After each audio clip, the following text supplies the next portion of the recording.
2009. I'm Roger Horton, the chair of the committee, and with us today is Councilmember Falcone and Councilmember Schneider and Mr. Robert Pearson, Finance Director for the city. We have only one item on our discussion list today, which is the February 2009 investment report. Mr. Pearson. Thank you, Chair Horton, members of the committee, Bob Pearson, Finance Director. And as you said, Mr. Chair, the topic today is the city's monthly investment report for the month ended February 28th, 2009. And we'll start by directing your attention to page 1 of the investment report. It's entitled Activity and Interest Report. And you see on the left-hand side of the report, it shows our investment activity for the month of February. You see that the majority of the purchases and deposits were LAIF deposits. And we also did have 2 purchases during the month totaling $4 million, a Federal Home Loan Bank security and a Fannie Mae Federal National Mortgage Association security purchase for $2 million. We, on the sales, maturities, calls, or withdrawals side of the equation, again, we had some LAIF withdrawals. We also had a number of our securities that were either called or matured. And so you can see that for the month we had net purchases and deposits of $15.2 million and net sales, maturities, calls, or withdrawals totaling $25.1 million. So the activity for the month of February was a net reduction of our investments of $9.9 million. On the right side of the schedule, you'll see that the interest revenue for the month is reported citywide about $482,000, and on the redevelopment agency side about $34,000. I do want to point out to you that if you look at the purchases or deposits in the upper left-hand corner of that page 1, you will see that on February 18th, again on February 23rd, and again on February 24th, we deposited money into the redevelopment agency LAIF account, and it was city money. We had actually reached our $40 million limit on our city LAIF account. And so we actually utilized a portion of our available redevelopment agency LAIF account in order to invest some of the city's money overnight. Essentially, that's not something we do frequently, but with the cash flow issues that we had during the month of February, that we did do that, and I do want to make that clear to you. It is so noted on the report. So there was not something that, as I say, that we do that frequently. But before you leave that page, yes, sir. It seemed to me that the ratio of purchases and deposits to sales and maturities was a little bit different this month than usual, in that we bought 15.2 and sold 25.1. Right. Is it because of the time of the year is a little unusual? And it was also because of the fact that the markets were so unsettled that we didn't feel comfortable getting into a lot of purchasing in February.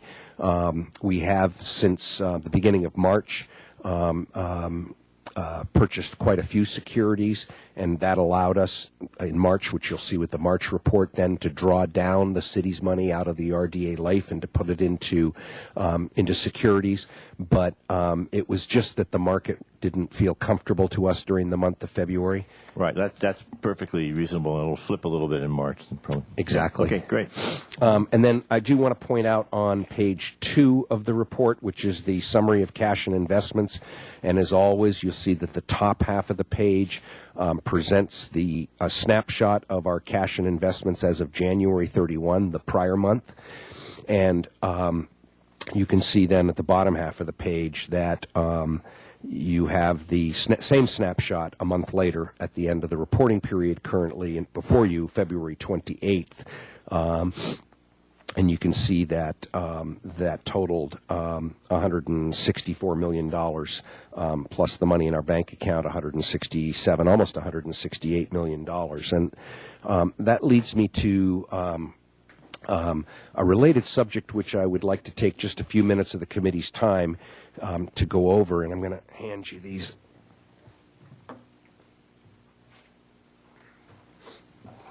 I'm asked fairly frequently these days, at least, how people seem to notice the incongruity, if you will, of the fact that the city's general fund, as we all know, in this economic environment, is in budget difficulties, and that we are working hard to resolve a fairly significant gap between our projected revenues and expenditures for next fiscal year 2010. And people see this investment report and they say, well, how could that be? You've got $168 million of cash and investments.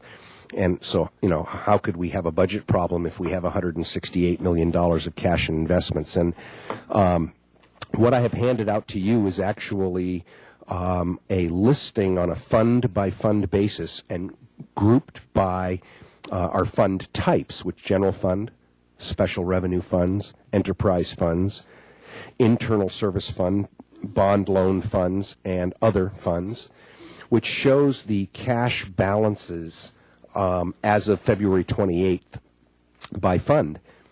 And I think this is informative because what it'll show you when you look at it, and the column I would direct your attention to is the second column of actual numbers, which is titled Actual Year to Date. And you will see the snapshot again at February 28th of the general fund had in the bank at the time about $10.75, about $10.75 million in cash out of the $140 or $50 million in total. About $10.75 million of it is general fund, and if you look down to for instance, the special revenue funds, which include things like our CDBG fund, Community Development Block Grant Fund, our Solid Waste Fund, our RDA Fund, various grant funds that we have, our Street Sweeping Fund, Measure D, and the like. All of those special revenue funds combined, the cash balance at February 28th totaled about $24.9 million. You will see that the majority of our city cash and investments is in the next category, which is in the enterprise funds.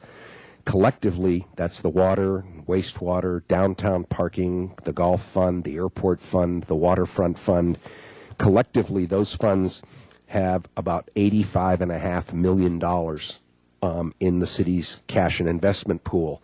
And as we know, and I know you know, we cannot take that cash from those enterprise funds, and that money is not available to the general fund to solve general fund problems. And so out of the entire picture of the cash and investments, you can see up at the top that only about $10.75 million of it is general fund cash at the end of February. And the rest of it is primarily in the special revenue and enterprise funds. So that is it's just a snapshot, but I think it does help to answer the question. In fact, one of the questions I get when I say that, for instance, at the end of February, that the general fund had about $10.75 million in cash was, I've gotten asked this question is, well, wait a minute, I thought we had a disaster reserve with $16.5 million in it fully funded. How can we only have $10.75 million in cash? And the answer to that question is that cash comes and cash goes. People owe us money. If we were to stop business for the city general fund and collect everything that everybody owes us and pay all the bills that we owe as of February 28th, when the dust settled on all of that, we would have all the money in cash that our reserves say we have. But on a day-to-day basis, we have receivables and we have payables. And in this case, we have more receivables than payables. And the other point, of course, as you well know, is that many of our revenues do not come in pro rata through the fiscal year. The biggest example of that, of course, is property tax, which we get in two large chunks in December and in next month in April. So that answers that question, I hope. But I just thought that this was an informative look at why you can say that we have an cash and investment portfolio of some 150 plus. I think it's a good report. As long as you mentioned that, it was an item I wanted to try to refer to today. There was a report in one of the local papers, I think, this week that we only had 900,000 in reserves. And could you clarify that? I certainly can, and that's not a true statement. I don't remember reading that, but that's not questioning you. I'm just saying that the 900,000 is what we estimate, what we not estimate, what we have in our budget reserve, that, which is the 10% reserve, part of our reserve policy. That's what's in the budget reserve, and we've said that repeatedly and publicly. That does not include the $16.5 million in the disaster reserve, which we have, which is fully funded, and it does not include our favorite $1 million flat amount capital reserve, which is fully funded. Nor does it include the vehicle reserve. That's correct. It does not include the general fund's vehicle replacement reserve, nor does it include any money that the general fund has in the risk management fund above and beyond actuarial requirements. And I also heard it mentioned, it's also quite correct that that's only the general fund, and it does not include any of the city's enterprise funds, which are subject to the same policy requirements and, to my knowledge, without exception, meet those policy requirements. Okay, Ms. Falcone. On that same line, does it, where do the loans that the general fund makes to, for instance, the waterfront, to the airport, there are various fairly substantial loans over my tenure anyway, that the general fund has made to other enterprise funds. So how do you account for that money in the scheme of what you just mentioned? That's a good question. The way we account for those is that the general fund currently has two loans out to the waterfront fund. One is an old loan that dates back to the 1980s. The money was used to reconstruct Stearns Wharf in the wake of a storm. And then the other loan we made to the waterfront fund was much more recent, which was for the renovation of the Chandlery building. Those two loans are on the city general fund's books as receivables because the waterfront fund owes us that money. In terms of how it's treated for reserve purposes, we actually treat those two loans differently. One, we treat the loan as available reserves in the general fund, even though it's out to the waterfront fund as a loan. And the other one we treat as not available reserves in the general fund. And the answer to why we treat them differently is because the waterfront fund has sufficient reserves of their own that literally on a day's notice, if we needed to call one of those loans due, the waterfront fund could pay us off that day in full for that one loan. They could not do that with both loans at the same time. And so we felt it was fair to treat one of the loans as available to the general fund reserves simply because, if need be, we could call that loan due on literally, like I said, a day's notice. But we don't treat the other loan that way because we don't believe that the waterfront fund could pay them both off on a day's notice. So just to follow up a little bit, how much are the two loans combined? Because the one for the building was $3 million. No, I don't think The it was. full loan was less? It was like one and a half? and a half. And so the other, they funded the rest of it some That's other correct. way? Because And the cost of the building was $3 million. That's correct. That's absolutely right. But they paid for some of it out of their own funds. Okay. And we loaned them about $1.5 million. And the Stearns Wharf loan from the 80s, I think right now is about $1.2 million, still outstanding. So we've got $2.7 million just from the waterfront alone, that some of it's available and some of it's not. Right. The waterfront that has about if I'm reading this right, is this a They have about 4.8 yes, plus 1.6. 5, so they've got $6.5 million, give or take, Yes. in their reserve fund. Yes. And that may seem extreme, and I just want to say for the record that the reason they have a larger amount of money on hand is because things like at the waterfront, like at the airport, but certainly at the waterfront, when they may not break often, but when they break big. Really, really Expensively, big. yes. So you need a bunch of cash on hand. So the almost $3 million that we have owed to the general fund by the waterfront alone, you say some of it's available, but it's not in the $900,000 because clearly then $900,000 would be plus 2.5 or something like that. And so how do we reconcile these pots of money? Right, and actually when I say that one of the loan balances we treat as available general fund reserves, the answer is it is in that. You know, if you take the general fund reserves in the three pots, the $1 million capital reserve, the $16.5 million disaster reserve, and the $950,000 that's available in the budget reserve, 17.5, about $18.5 million in total right now. That $18.5 million includes about $1.5 million of what is owed to the general fund by the waterfront fund. Okay, so it is included Yes. inside that amount. And the reason we include that is because it's available on a moment's notice. absolutely. Okay, well, and you can see from that's the fair. waterfront reserves that they could clearly probably pay off both of the loans, but that Yes, would they could. but they would strip their reserves to what we Right. consider to be. So in order to be conservative on that, we've considered one of those waterfront loans as a long-term receivable and therefore not available reserves within the general fund. Well, and so what about the airport loan that we just made to them for the rental car building that they're building out at the airport? Right, that's $7.8 million, and that is actually not a general fund loan. What we did on that one was the waterfront fund, with the council's authorization, issued a $7.8 million promissory note, which we bought into our investment policy as an investment for the city, not as a loan from the general fund. And you will actually see that listed on page. Yeah, it's on page 2 at the last bottom page of the book investment value. report. Mhm. Yes, the very Right. bottom. Okay, it's there. It as book shows value, the okay. Santa Barbara Airport promissory note of $7.8 million. So it's actually an investment just like we would buy any other investment,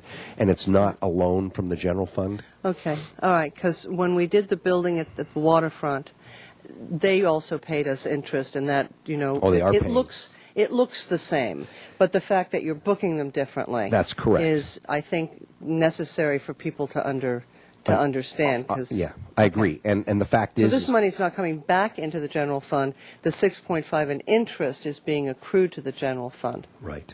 Okay, well, that's okay. Okay. Yes, one more question here, Bob. Thank you. Just on the airport promissory note, the maturity date is 6/30/09, and I know later today we're going to look at the bids again on the regular council agenda, and that would, assuming that goes forward, that would trigger the process to sell the bonds, but those are separate. And can you tell me, do we need to look at the maturity date again of this promissory note between now and June, or do you think that's going to be taken care of between now and June? Because we had to extend it once, so. We did have to extend it once. We did extend it once, and we extended the maturity date to the end of this current fiscal year, June 30. It's funny you should ask that question, because one of the permutations in the airport financing that we are actively considering, in fact, I would even go so far as to say leaning towards coming back to you, there's a finance committee, and recommending is that we self-finance that joint use rental car facility, that's $7.8 million, that we self-finance that on a longer-term basis. In other words, that we not include that within the airport's borrowing when we go out to the bond market. There's two reasons for that. First and foremost is because our bond team is telling us that that piece of the bond deal would be separate anyway, because it's a taxable transaction. Because it's a rental car facility? Because it's for private use. Right. And our bond team is telling us that that right now, even though the municipal tax-exempt market has recovered very nicely, that the taxable piece of it, it would be problematic and could cause problems for the deal as a whole. So carving it out makes our tax-exempt terminal piece much cleaner. The other reason, frankly, is that It has a dedicated source of repayment, you'll recall. This piece Right. of it does. It's the customer facility charge, the $10 per rental car contract that we charge to pay for this facility. So it has a dedicated repayment source, not associated with general airport revenues. And also, because it's a taxable piece, the interest rate right now could be as high as 7.5% to 8%, which is a reflection of what I said moments ago about it being a difficult market for taxable deals like this piece. And I believe that this could be a win-win for the airport and for the city, in that we could help the airport finance this piece on a longer-term basis, probably a 12 to 15-year term, at an interest rate which is far in excess of what we are currently earning on our investment portfolio of 2.5% and heading down.